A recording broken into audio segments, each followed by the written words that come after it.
Bienvenidos a Cultura Colombiana en 7 minutos, el espacio donde exploramos los momentos cruciales de la historia de Colombia a través de los pasillos de la Universidad del Rosario. Somos Camila González, Manuela Marín, Daniela Leal, Joan Rodríguez. Y hoy nos centraremos en un tema fascinante: la relación entre la Universidad del Rosario y la formación de líderes políticos en la Nueva Granada del siglo XIX. Camila, ¿qué papel jugó la Universidad del Rosario en este proceso? Pues mira que muchos de estos líderes políticos, cuyos nombres resonarían en la historia de Colombia, caminaron por los mismos pasillos que nosotros, algunos por elección, otros por circunstancias más sombrías como el encarcelamiento. Pero entonces, ¿cómo influenció la universidad en su formación y desarrollo como líderes? Muchísimo, mira que a medida que exploramos la historia de la Universidad de Rosario y la relación con los líderes políticos de la Nueva Granada del siglo XIX, vamos a ver la importancia de valorar y conocer nuestro pasado. Hoy más que nunca nos toca a nosotros, como estudiantes y ciudadanos, honrar este legado y seguir construyendo un futuro más prometedor para Colombia. ¿Y ustedes saben si hay algún registro sobre cuántos líderes estuvieron en la universidad? ¿Sabes que sí? Yo estuve investigando y se tiene registro de que por lo menos 21 egresados del Colegio Mayor de Nuestra Señora del Rosario fueron partícipes de la política de la época. Seguro ustedes han oído hablar de algunos próceres de la independencia, como Camilo Torres, Francisco José Caldas, Jorge Tadeo Lozano y Atanasio Girardot. Pero, ¿ustedes sabían que todos ellos estudiaron aquí? No, la verdad es que no. De esos 21 egresados que les hablaba, 15 fueron presidentes de la nación. La mayor participación de rosaristas en altos cargos fue en las Provincias Unidas de la Nueva Granada. 8 egresados de la universidad fueron presidentes. En la Gran Colombia, solo 2 fueron presidentes y un vicepresidente. En la República de la Nueva Granada hubo un presidente y un vicepresidente. En la Confederación Granadina, ningún rosarista estuvo en el poder. En los Estados Unidos de Colombia, 5 egresados estuvieron al mando del país. Por último, en el inicio de la República de Colombia, tal como la conocemos actualmente, hubo 1. Con estos números, podemos afirmar que la Universidad del Rosario tuvo más influencia en el panorama político en la primera mitad del siglo. Muchos de ellos, además, estaban becados en la universidad. Ese presidente de la República de Colombia del que les hablo fue Carlos Holguín Mayarino. Él fue el que nombró a Rafael María Carrasquilla como rector de esa universidad. ¿Ustedes sabían que Carrasquilla duró 40 años como rector aquí en la universidad?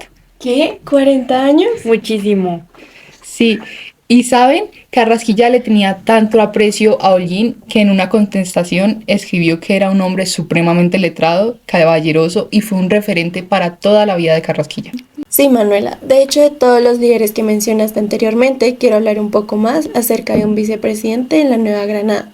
¿Alguno conoce sobre Domingo Caicedo? No. ¿Ninguno? No, tampoco.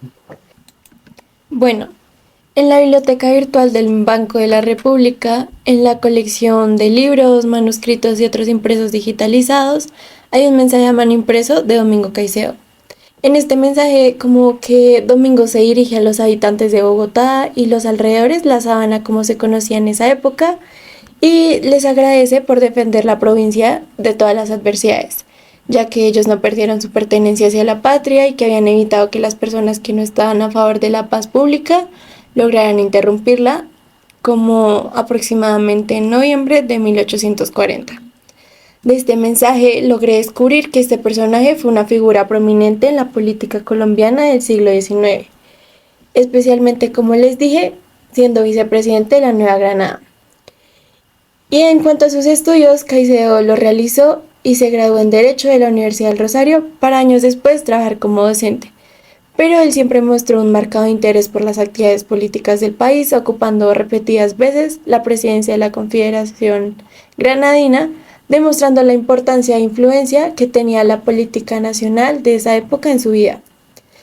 Y lo que él más resaltaba es que quería que los poderes del gobierno, como el legislativo, ejecutivo y judicial, fueran independientes, y se aseguró de que se respetara la ley para evitar el abuso del poder. Su educación nos ayudó a mantener una Colombia unida y fortalecer sus instituciones en este tiempo difícil.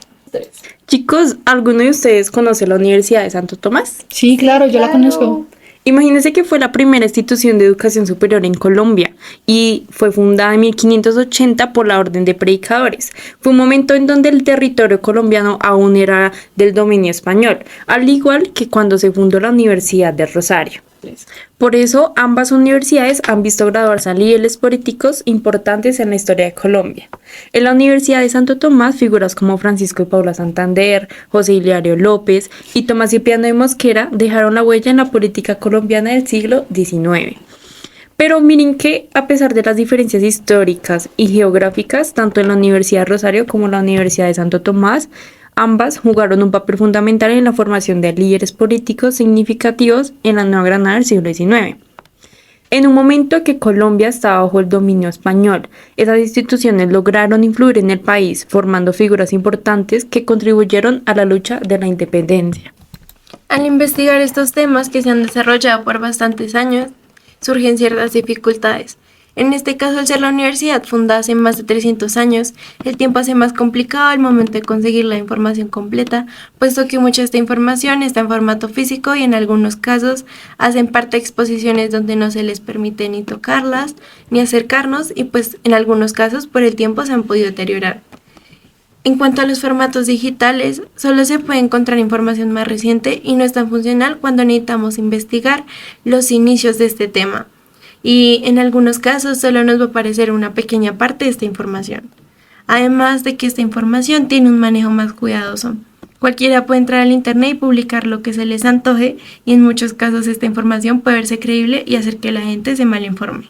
En muchos casos terminando en realizar erróneamente sus investigaciones. Sí, tienes razón, al ser un tema tan complejo quedaron varias dudas y cosas no encontradas. Algo que no se encontró y hubiera sido interesante hacer información sobre un número o porcentaje de rosaristas que estuvieron involucrados en el Congreso en puestos más bajos que un presidente durante el siglo XIX, ya que no son puestos tan de renombre como un presidente, pero son organismos súper importantes en el gobierno y las elecciones que éste da. Por otra parte, en ciertos momentos ocurrió lo contrario. Había demasiada información, esto dificultó concretar los hechos. Tampoco se encontró información de testimonios de estudiantes que nos hubiera podido servir para dar como otra vista a la información. Resulta intrigante descubrir que algunos de estos líderes políticos caminaron por los mismos pasillos de nuestra universidad en los que caminamos nosotros ahora, ya sea por razones académicas o en circunstancias más sombrías, como el encarcelamiento. Sin embargo, esta conexión histórica a menudo pasa desapercibida para nosotros, los estudiantes actuales. Es importante conocer quiénes fueron estos líderes políticos que caminaron por nuestra institución y entrar en las profundidades del pasado, donde la rica historia de Colombia quedó marcada en los muros de nuestra universidad. Este tema hará que como estudiantes nos surjan preguntas sobre la vida de estos políticos en el entorno universitario, sus ideales y pensamientos de la época, así como el papel que desempeñó la universidad en su formación como líderes de una nación. Con toda esta información podemos responder a nuestra pregunta inicial de cómo la universidad pudo formar a estos líderes políticos hacia un papel importante que dejaría una marca permanente en la historia de Colombia del siglo XIX. Bueno chicos, y esto ha sido Cultura Colombiana en 7 minutos. Muchas gracias por acompañarnos en este viaje histórico de Colombia. No olviden suscribirse para más episodios y seguir explorando juntos la rica historia de algunas universidades de nuestro país y más acontecimientos de nuestro bello país. ¡Hasta luego! Hasta luego. Chao.